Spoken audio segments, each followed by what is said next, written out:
Value zone hyper mart ఇప్పుడు మన అమీర్పేట్ లో ఈ సెప్టెంబర్ 18న గొప్ప ప్రారంభం.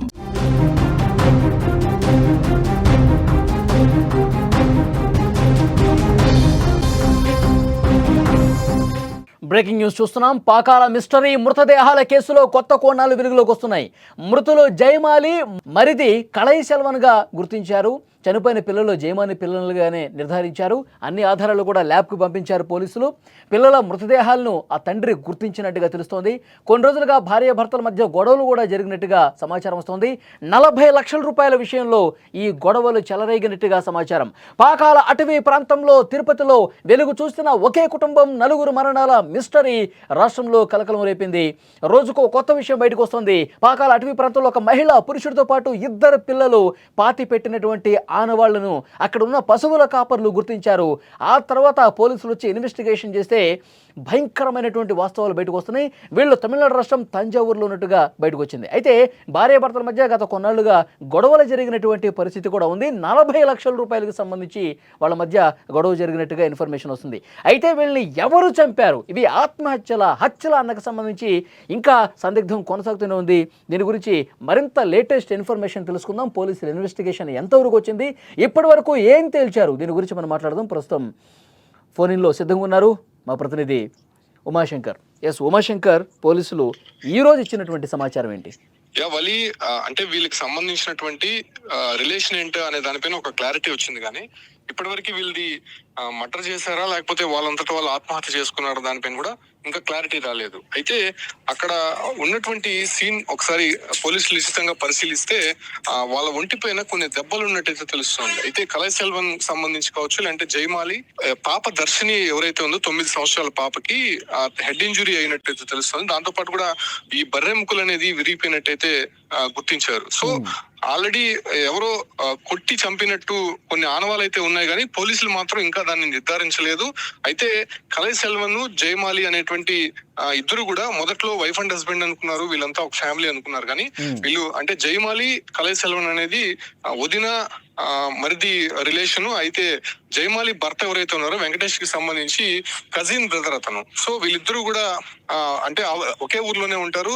నాగపట్నం జిల్లా పిఓసి నగర్ అనేటువంటి ప్రాంతంలోనే వీళ్ళంతా కూడా పక్క పక్కన ఇళ్లలో ఉండేటువంటి వారు. అయితే వెంకటేష్ అటు దుబాయ్ లో సెటిల్ అయ్యాడు కాబట్టి సో అక్కడ నుంచి డబ్బులు పంపించేవాడు. దాదాపు 40 లక్షల దాకా వివిధ కంతుల్లో భార్య జయమాలికి పంపించారు. అయితే ఆమె సేఫ్ గా పెట్టుకుంటుంది కదా, ఆ డబ్బులంతా కూడా కొంత రొటేషన్ చేసి ఆమె ఇంకా కొద్దిగా సేఫ్ గా ఉంటుంది కదా అని భావించారు. కాకపోతే అక్కడ కళై సెల్వన్ కావచ్చు, లేదంటే జయమాలి ఆ డబ్బుల్ని కొంత వృధా చేసినట్టు, ఆ డబ్బులు మొత్తం కూడా పోయినట్టయితే ఆ తర్వాత వెంకటేష్ గుర్తించారు. ఎవరైతే జూన్ లో భర్త వెంకటేష్ వాళ్ళ ఊరికి వచ్చారు, ఊరికి వచ్చిన తర్వాత ఆ డబ్బుల గురించి భార్య దగ్గర ఆరా తీశాడు.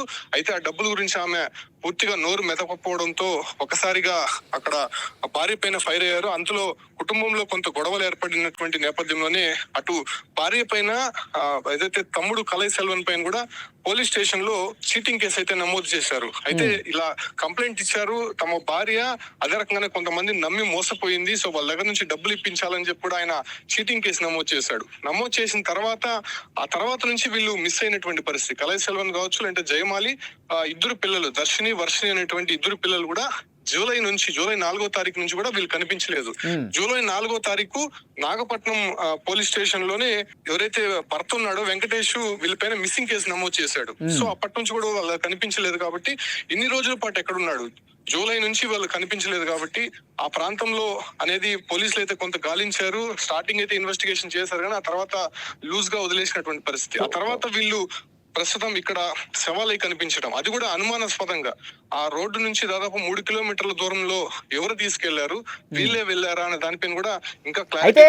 హత్యలుగా నిర్ధారించారా లేదా ఇప్పటి వరకు క్లారిటీ ఇచ్చారా పోలీసులు? అంటే అక్కడ ఉన్నటువంటి బాడీస్ పైన ఉన్నటువంటి ప్రాథమిక సమాచారం మేరకు కొంత ఇంజురీస్ అయితే ఉన్నాయి. కాకపోతే కళై సెల్వన్ నోటికి ప్లాస్టర్ అంటించుంది, నోట్లో గుడ్డలు కుక్కు ఉంది. సో వీటన్నిటిపైన కొంత పోలీసులు అనుమానం వ్యక్తం చేశారు. దాంతో పాటు కూడా జయమాలి ఒంటిపైన కూడా కొన్ని గాయాలు ఉన్నట్టయితే తెలుస్తుంది.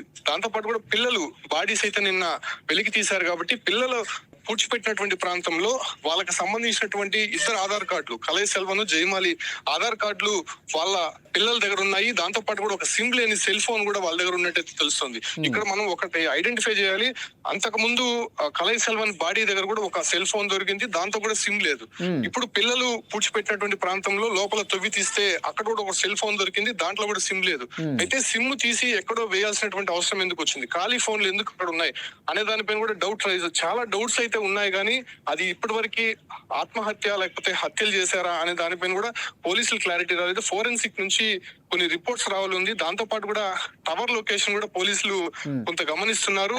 అదే రకంగానే 20-25 రోజులు అయింది కాబట్టి అక్కడ ఉన్నటువంటి కొన్ని సీసీ కెమెరాలు కూడా పరిశీలిస్తున్నటువంటి పరిస్థితి. దాంతో పాటు కూడా భర్త మీద కొంత అనుమానం వ్యక్తం చేస్తున్నారు. వెంకటేష్ ఎవరైతే ఉన్నారో అతను ఏదన్నా ఇది చేసి సీన్ క్రియేట్ చేశారన్న దానిపైన కూడా పోలీసులు అనుమానం వ్యక్తం చేసి ఆ దశగా కూడా ఎంక్వైరీ చేస్తున్నారు. కాబట్టి కంప్లీట్ డీటెయిల్స్ అయితే మాత్రం ఫోరెన్సిక్ రిపోర్ట్ వచ్చిన తర్వాత ఆ ఫోన్ లొకేషన్ ఆధారంగా ఫోన్ కాంటాక్ట్స్ ఎవరెవరికి చేస్తున్నారని అనే దానిపైన ఒక లిస్టు వస్తే తప్ప దీనిపైన ఒక క్లారిటీ వచ్చేటువంటి అవకాశం లేదు. ఇప్పటికి కూడా ఆ మర్డర్స్ లేకపోతే ఆత్మహత్య చేసుకున్నారని దానిపైన కూడా ఉమాశంకర్ భర్త గతంలోనే ఆయన మిస్సింగ్ కేసు నమోదు చేశాడు కదా, ఆ తర్వాత ఆయన కువైట్కి వెళ్ళిపోయాడా లేకపోతే ఇక్కడే ఉన్నాడా, ఏమైనా ఇన్ఫర్మేషన్ ఉందా?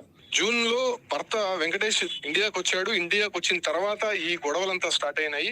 ఇండియాకి వచ్చిన తర్వాత తాను పంపించినటువంటి డబ్బుల వ్యవహారానికి సంబంధించి భార్య భర్త మధ్య తగాదాలు ఏర్పడింది. ఆ తర్వాత మరిది కలై సెల్వన్ తో కలిసి ఈమె కొంత డబ్బులు వృధా చేసినట్టయితే తెలిసింది. కాబట్టి వాళ్ళపైన చీటింగ్ కేసు, అంటే వీళ్ళు ఇంకొకరికి వచ్చి మోసపోయినట్టు అక్కడ భర్తతో చెప్పారు. కాబట్టి సో ఓవరాల్ గా అందరిపైన కూడా కేసు నమోదు చేయాలని చెప్పి కూడా భర్త కంప్లైంట్ ఇచ్చాడు. ఆ తర్వాత వీళ్ళు అదృశ్యమైపోయారు. పిల్లలు కూడా కనిపించలేదు, అసలు ఎక్కడికి వెళ్లారో తెలియట్లేదు. బంధువులంతా కూడా అక్కడ లోకల్ గా ఉన్నటువంటి వారి దగ్గర విచారించారు, చాలా రోజుల పాటు గాలించారు. సో అప్పటికి వాళ్ళు కనిపించకపోవడంతో జూలై 4వ తారీఖున తిట్టచ్చేరి అనేటువంటి పోలీస్ స్టేషన్ లో కంప్లైంట్ ఇచ్చారు. సో మిస్సింగ్ కేసు నమోదు చేసినటువంటి పోలీసులు అప్పటి నుంచి కూడా కొంత వాళ్ళు వెతికే ప్రయత్నం చేశారు, కానీ ఆ పరిసర ప్రాంతాల్లో ఎక్కడ కూడా కనిపించలేదు. ఎందుకంటే తంజావూరు నుంచి ఇప్పుడు వీళ్ళు చనిపోయినటువంటి స్పాట్ దాదాపు 400 కిలోమీటర్లు. అసలు ఎవరు ఎక్స్పెక్ట్ చేసి ఉంటారు ఇక్కడికి వచ్చి ఉంటారు కదా అని. ఈవెన్ వాళ్ళకి సంబంధించినటువంటి ఫోన్లు కూడా అక్కడ లేవు, సిమ్లు కూడా వాళ్ళు తీసి అక్కడే వేసేసినట్టు తెలుస్తుంది. సో టవర్ లొకేషన్ కూడా ఐడెంటిఫై చేసే అవకాశం లేదు. సో ఎటువంటి ఎవిడెన్స్ లేకుండా చేశారు కాబట్టి ఎవరు చేశారనే దానిపైన కూడా ఇంకా కన్ఫ్యూజన్ అయితే పోలీసుల్లో ఉంది. రిపోర్ట్స్ అంటే ఉమాశంకర్ జూలై 4th తర్వాత కేసు పెట్టాడు, పోలీసులు వెతుకుతా ఉన్నారు. ఆ తర్వాత అతను కువైట్ ఏమైనా వెళ్ళాడా, ఇక్కడే ఉంటున్నాడా అంటున్నా? లేదు, భర్త ఇక్కడే ఉన్నారు. ఇక్కడే ఉండి భార్య పిల్లలు ఏమయ్యారని వెతికే ప్రయత్నం అయితే చేస్తూ ఉన్నాడు. ఆయన ఇప్పుడు మొన్న ఎవరైతే ఐడెంటిఫై చేసిన తర్వాత వెంటనే ఒక డాక్టర్ ప్రిస్క్రిప్షన్ ద్వారా తంజావూరికి సమాచారం ఇచ్చినటువంటి నేపథ్యంలోనే వాళ్ళు అక్కడ లోకల్ పోలీస్ స్టేషన్ లో ఇచ్చారు. అప్పుడు మిస్సింగ్ కేసు ఉంది కదా అని చెప్పి వాళ్ళు ఐడెంటిఫై చేసి వెంకటేష్ కి సమాచారం ఇచ్చారు. వెంటనే వెంకటేష్ తో పాటు మరి కొంతమంది కుటుంబ సభ్యులు కూడా నిన్న ఇక్కడికి చేరుకున్నారు. కాబట్టి సో వెంకటేష్ ఇచ్చినటువంటి ఇన్ఫర్మేషన్, వెంకటేష్ దగ్గర తీసుకోవాల్సినటువంటి ఇన్ఫర్మేషన్ పోలీసులు తీసుకున్నారు. అదే రకంగానే ప్రాథమికంగా ప్రైమ్ ఎవిడెన్స్ అంతా కూడా సేకరించారు. కాబట్టి అక్కడ ఉన్నటువంటి బాడీస్ మొత్తం కూడా అక్కడే ఖననం చేశారు. ఎందుకంటే తీసుకొచ్చేటువంటి పరిస్థితి లేదు, మొత్తం కూడా కుళ్ళిపోయిన ఉన్నాయి. కాబట్టి అక్కడే ఖననం చేసి, అంటే వీళ్ళ సమక్షంలో ఖననం చేసి ఫోరెన్సిక్ రిపోర్ట్స్ కోసం పోలీసులు వెయిట్ చేస్తున్నారు. కాబట్టి ఆ రిపోర్ట్స్ వచ్చిన తర్వాత ఒక క్లారిటీ వచ్చేటువంటి అవకాశం అయితే కనిపిస్తుంది. వాళ్ళకి ఓకే ఉమాశంకర్, మరింత లేటెస్ట్ ఇన్ఫర్మేషన్ కోసం మళ్ళీ ఒకసారి మిమ్మల్ని కాంటాక్ట్ అవుతాం. Thank you. అది తిరుపతిలో అటవీ ప్రాంతంలో, పాకాల అటవీ ప్రాంతంలో జరిగినటువంటి ఈ ఘటన రాష్ట్ర వ్యాప్తంగా సంచలనం అయిపోయింది. వీళ్ళు తమిళనాడుకు సంబంధించిన వాళ్ళు, తంజావూరుకు సంబంధించిన వాళ్ళు. చనిపోయింది మరిది, వదినకి సంబంధించిన 2 పిల్లలు. అయితే 40 లక్షల రూపాయల గొడవకు సంబంధించి పెద్ద ఎత్తున కుటుంబంలో తగాదాలు జరిగినాయి, గొడవలు జరిగినాయి. ఆయన కేసు కూడా పెట్టినటువంటి పరిస్థితి ఉంది. ఆ తర్వాత వీళ్ళు కనిపించకుండా పోయారు, ఇప్పుడు శవాలుగా తేలిన పరిస్థితి. భర్త మీద అనుమానం వ్యక్తం చేస్తున్నప్పటికీ ఇక పూర్తి స్థాయిలో భర్తే చంపి ఉంటాడు అనటానికి ఆధారాలు ఇప్పటి వరకు లభించలా. ఆ పనిలోనే పోలీసులు ఉన్నారు, ఇన్వెస్టిగేషన్ థరోగా చేస్తూ ఉన్నారు. భర్తనా లేకపోతే ఇంకెవరైనా కారణమా, ఇవన్నీ కూడా వెలికి తీసే పనిలో ఉన్నారు. 1-2 రోజుల్లో క్లారిటీ వచ్చే అవకాశం కనిపిస్తుంది. అయితే ఎవరూ కూడా మనుషులు వెళ్ళలేని ఒక కారడవిలోకి, నట్టడవిలోకి 3 కిలోమీటర్ల లోపలికి తీసుకెళ్ళి అంత దారుణంగా చంపాల్సినటువంటి అవసరం ఎవరికి ఉంది? నిజంగానే చంపారా? అక్కడ సీన్ చూస్తుంటే హత్యలుగా కనిపిస్తున్నాయి, కానీ ఇంకా నిర్ధారణ కాని పరిస్థితి కనిపిస్తుంది. ఫోరెన్సిక్ రిపోర్ట్ వచ్చిన తర్వాత పూర్తి వివరాలు బయటకు వచ్చే అవకాశం ఉంది. అప్పుడు పోలీసులు ప్రెస్ మీట్ పెట్టి దీని వెనకాల ఎవరున్నారో కూడా చెప్పే అవకాశం ఉంది. ఇప్పటికి మాత్రం ఇంకా పూర్తిగా ఆధారాలు లభించాలా, ఇన్వెస్టిగేషన్ జరుగుతోంది.